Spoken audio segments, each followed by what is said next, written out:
Welcome to the Future of Work Live. Hosted by Mark Salisbury, author of the new book, Socrates Digital for Learning and Problem Solving.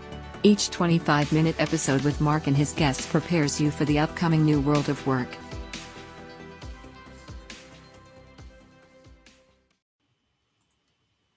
Welcome to the Future of Work Live. I'm Mark Salisbury, your host. Today, Beth Banks Cohn is my guest, and she will discuss how three minds make it right. That is, how they engage all three parts of the mind to achieve transformational change. So let's talk a little bit about our guest today. Beth Banks Cohn is the president and founder of ADHR Change Architects.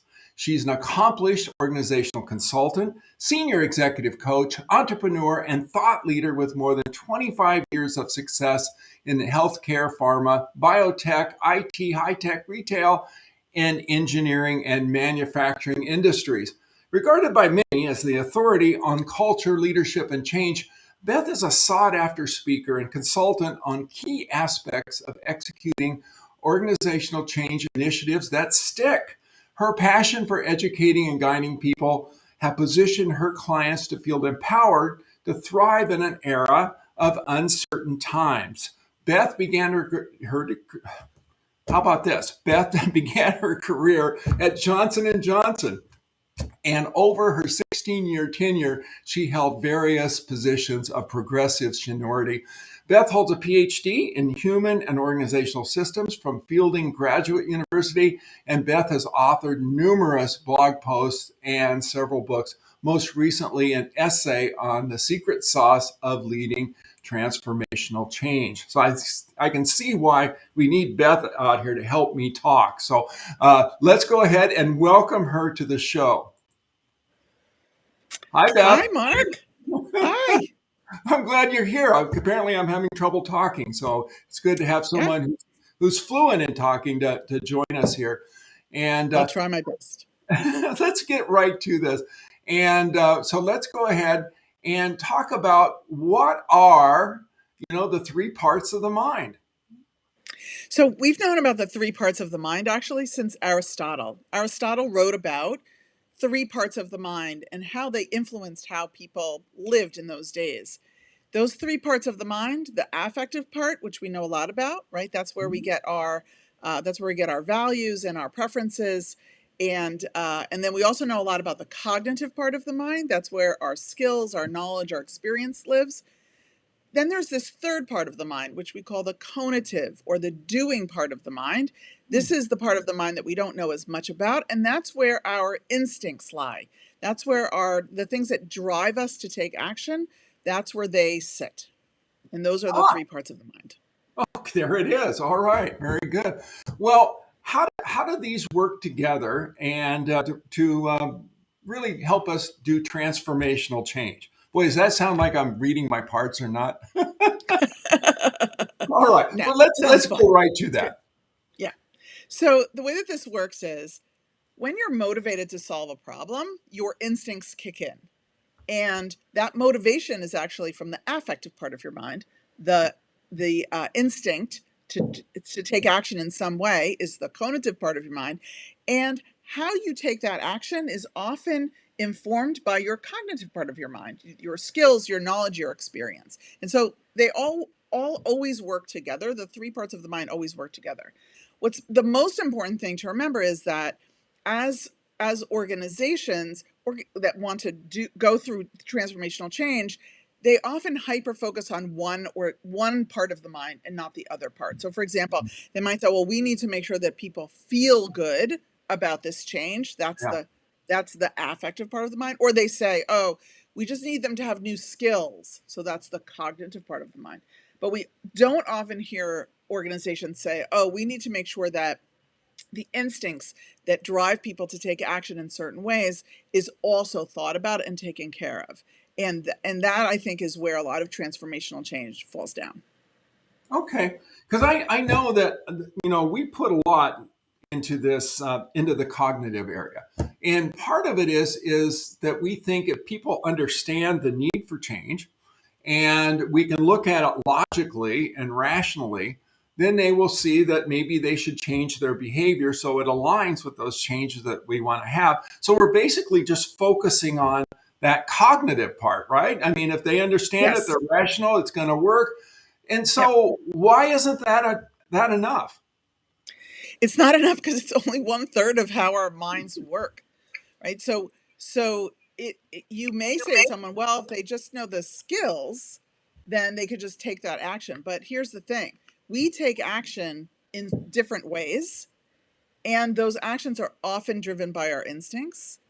And some actions we just really almost can't even do because they're so against the way we instinctively take action. So, for example, if we tell a salesperson, well, instead of going out and talking to people and selling the product and really being able to weave that story the way you know how to do, instead of that, you have to do a bunch of research first before we allow you to go out into the field Mm. to talk to people. That is not what they do, and they might be able to sort of do it, but it's never going to be the way that they take action. And so it's always they're always going to be working against their grain. They're going to be way less productive, certainly way less happy, and they'll be able to make maybe slight changes, but the changes you want them to make or need them to make are not going to happen because you haven't taken into consideration that what makes a great salesperson for you may not be in line with these changes that you want to make because you're basically asking them to work against their instinct. Well, I'm going to take the devil's advocate here part Okay. and go to another kind of question. And that is a few years ago, Jack Welch, who has a big following for people, even though he's passed away, but a big following for, the way that he basically re-engineered GE and made him very profitable and a lot of those things. But he came out with a book called Straight from the Gut. And so, and if we look at your three minds, it's kind of like, well, instinct is all you need, boy. Just go ahead and just go with the instinct and then not think about the other parts. Why can't we just do that and skip those other two? For the same reasons that you can't skip the other two, right? So if we only acted on our instincts, then that may or may not be what needs to happen, right? So if we only act on our instincts and we don't take into consideration what we know or our past experience, or we don't take into consideration the impact that it has, or the way the way people are going to feel about it, or if it's in line with our values, then we're just using one part of our mind, and it can go awry. And I mean, and there's some people whose instinct is to just sort of try stuff and see if this will work or that'll work. And sometimes that's fine, but sometimes that can be a disaster. And so, you don't want people to just be able to drive off the cliff anytime they want because they're trying to see what it's going to be like.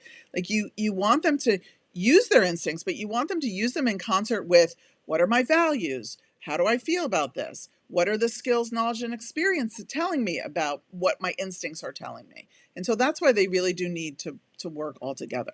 And so it isn't just one thing or the other. And I think over the years we've seen, it's like you said, it's just the skills, or we just have to trust our guts. But the truth is they're all missing the point, which is you have to do everything. You have to do all three because your mind is wired to work together that way. And when we say just use one part, the other parts don't know what to do. Okay. And you've been at this for a while. I know you've worked with a number of organizations because, well, I read your intro. And so I know you've done this. So what's your typical scenario when you come in? Because basically this is your message and you feel like it's a really powerful one for organizations to hear in order to really Yep. make change. So what is it that you're normally met with at the door when you've been asked to work with an organization and they need the three parts? What is it normally that or a lot of times that you end up facing right off the bat? Well, I would say that the cognitive is usually where companies lead from, and they've evolved a little bit to think about sort of how do people feel about it. But I do think they don't go far enough in all of the different places, but at least they understand the cognitive and the affective. They often don't even take into consideration the conative or the doing or instinctive part of our minds. And so it's a bit of an educational process to talk about that and to show how they all work together. And I think that also from a cognitive perspective, companies have really gotten into the habit to say, like you said at the beginning, well, if we just tell them what we want, then they'll be able to change their behavior. But your cognitive part of your mind doesn't actually work exactly like that. Like, we want to know why, right? So then companies say, oh, well, we're just going to tell you why. Well, we're doing this because we need to make more money, or the market's changed, or we have a new way of thinking about things. But people really want to make those sort of decisions for themselves. They want to understand your thought process, and companies often don't like to share their thought process, not because it's a secret, but because they're done, right? They've made the decision. They want to move. They just want to take action now. They just want to move forward. And I understand it, but sometimes you have to go back a little bit so that you can make really fast progress. So I once worked with a company where all they wanted to do was tell people what to do, and they thought about the feelings part, but they didn't think about how people were going to take action around it. And I said, okay, well, you can tell them that, but like, what's your guarantee that they're actually going to take those actions? And they said, oh, well, if they don't, then there's like penalties. I'm like, well, that's fun and everything, but for you, but it doesn't actually work. Like, it really doesn't work when you just punish people for not doing what you're asking them to do. And so I had them really rethink the whole problem using the 3 parts of the mind. And the solution that they came up with was brilliant, and it worked brilliantly, and it went a lot faster than they thought it would, because they took a little time at the beginning to really think about, okay, cognition, what's the role of cognition in this? What's the role of conation, of that, how we instinctively take action when we're motivated to solve a problem? What is our motivation? How are we going to get them on board from a feelings perspective so that they'll have the same feelings about the changes that we do, which is very positive. So it really is helping people really sit down and have a different conversation and go through a different thought process in order to come up with a solution that works way better. And even though they complain sometimes that I'm making them stop what they're doing, it does in the end move faster. So I always say, when I come into work with you, we're going to go slow to move fast.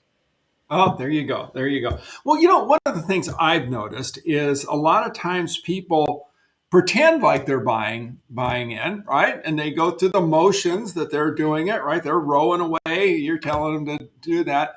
But yet, kind of under the radar, they're really kind of pushing back, right? And things aren't really happening.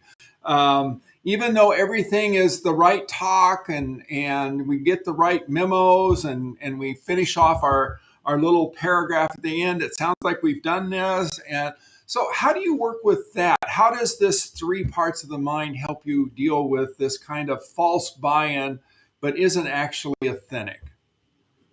Well, first of all, I love how you phrase it as false buy-in. I usually just say that it's resistance, right? And there's passive resistance, there's passive aggressive resistance, there's overt resistance, right? There's lots of different kinds.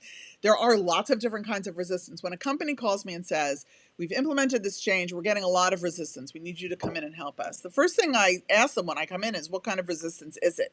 And I often get a blank stare, but there are different types of resistance, and each part of the mind has their own type of resistance. So first you need to identify which part of the mind feels neglected, right? Which part of the mind is not buying in the way you need them to.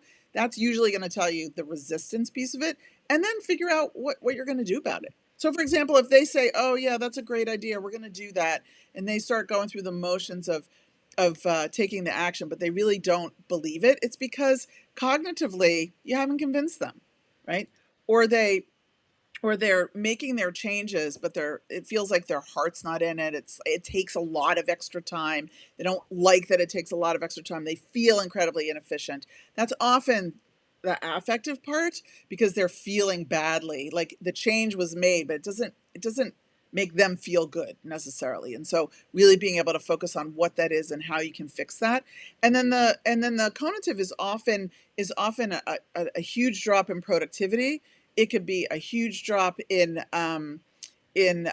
people's ability to get the job done, and also burnout is often because of the conative part of the mind, the doing part of the mind, having to work against your grain all the time. So it's really being able to diagnose. That's usually what I do first, and help people understand that resistance shows up in a lot of different ways. And first of all, it's a gift, right? So if you know about it, how great is that? Because then you can fix it. If you don't know about it, then that's obviously not good, right? But if you know about it, you can fix it, but you just have to figure out which part of the mind is not really being included in order to really be able to come up with a good solution. Okay. Well, here's something I didn't talk to you about, and this always makes my guests just cringe. Like, what's he going to ask? But a lot of times when you have a new model or a new way of thinking about something, you look back on some kind of failure you had, or you look back on some sort of great success, and you go, "I now have a way to explain this." Right? So here's your opportunity, because I think this is going to fit with what you're talking about. Is years ago, I had a company, and we did a lot of work with the Department of Energy and the national laboratories, trying to get them to have a common process for developing things. And so all of the laboratories would have a common process. And so in order to do that, whenever they would propose changes to that process, they had to work together.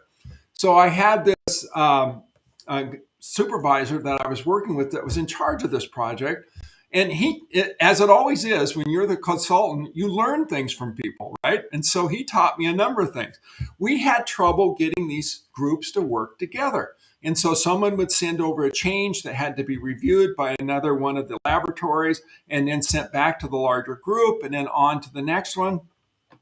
And it would drag out forever. And it's like, okay, and then you would talk to people about the importance of doing this and stuff. And still, nothing was really happening.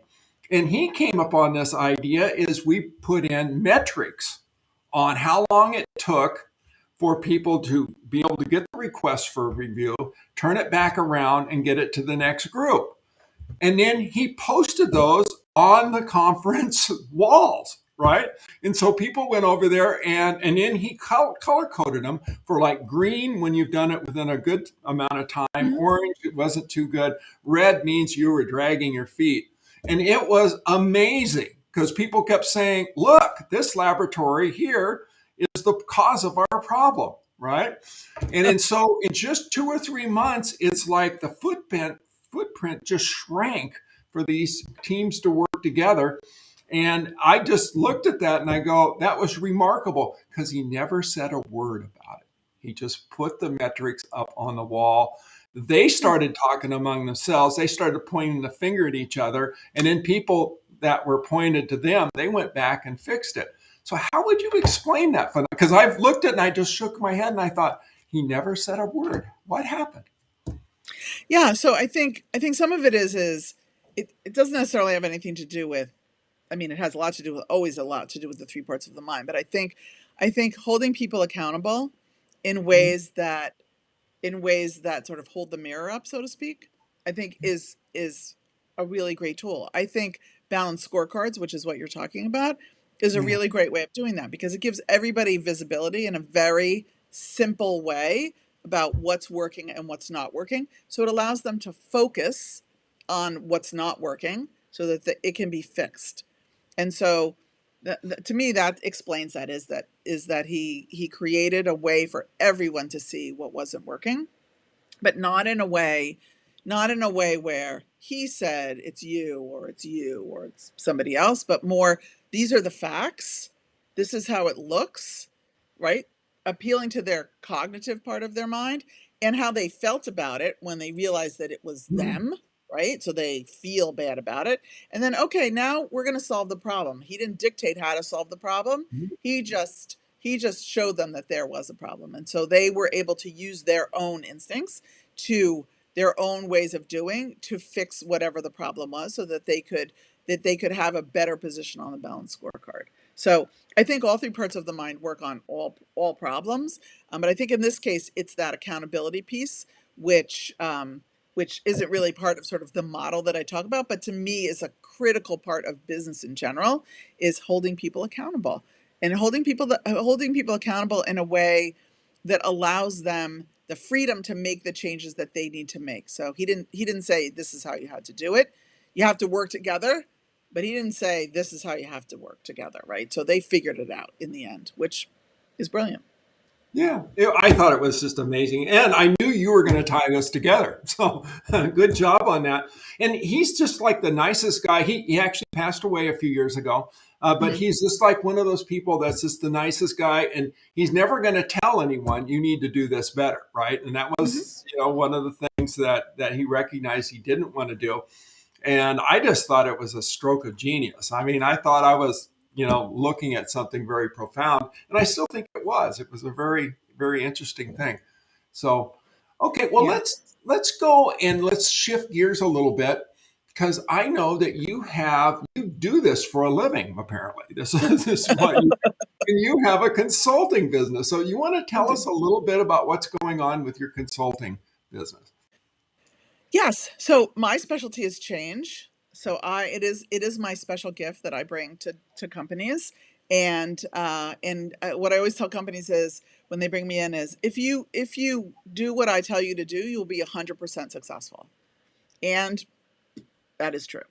And so I come in, I work with companies on changes that they want to make. They may be really challenging changes. They might be large changes. It might be expanding a business. It might be shrinking a business. Like it doesn't really matter. What matters is that they want to make sure that the change happens in a way that allows them to keep their business going and obviously add to the success of their business. And part of that is making sure that your people are happy because happy people are productive people. And so they care about that, not to the detriment of the business, but to have it really be part of and parcel of the plans that they want to make. And so I come in and I work with them. I work with them on the strategy on how they want to do that. I work with them on creating a plan, and I stay as an advisor to help them implement the plan. When I come into a company, they do the work, right? Because it's their change and they're going to be there the day after I leave and I'm not. And so I want to make sure that they own the change and that they learn along the way about how to problem solve themselves. And so I work with them to make sure that that happens. But in the end, it's very simple. You want to make a change, and you think you need some help, some guidance, somebody from the outside helping you see what's working and maybe what's not working within your company and how to accommodate for that, then I'm your person. Ah, very good, very good. And as you know, our time just zoops away. I don't know what we do on this program. I think we're in some Mm. kind of accelerator or something. So we just have enough time to talk a little bit about the takeaway. And it's something around, it's about instinct too. So do you want to just summarize your what we talked about today? Yeah, I think it is the most important thing to remember is that it's not just about how we feel and it's not just about what we think, but it's what our instincts are telling us to do. And as long as companies expand their thinking so that it's the three parts of the mind, not just the two parts of the mind that we know a lot about, then I think they'll be a lot more successful because it's not just about instinct, but it is about instinct too. It's about cognition, it's about affect, and it's about conation, it's about instinct. Ah, very good. Okay, well, that takes us to the end of our show. Thanks so much, Beth, for being on the show. Really appreciate it. And I'll try to use the three parts of my mind for the rest of the day, I'm sure. And so thanks Good for you. again. And that's the end of our show. So thanks for being on it. Thank you, Mark. It's been a real pleasure.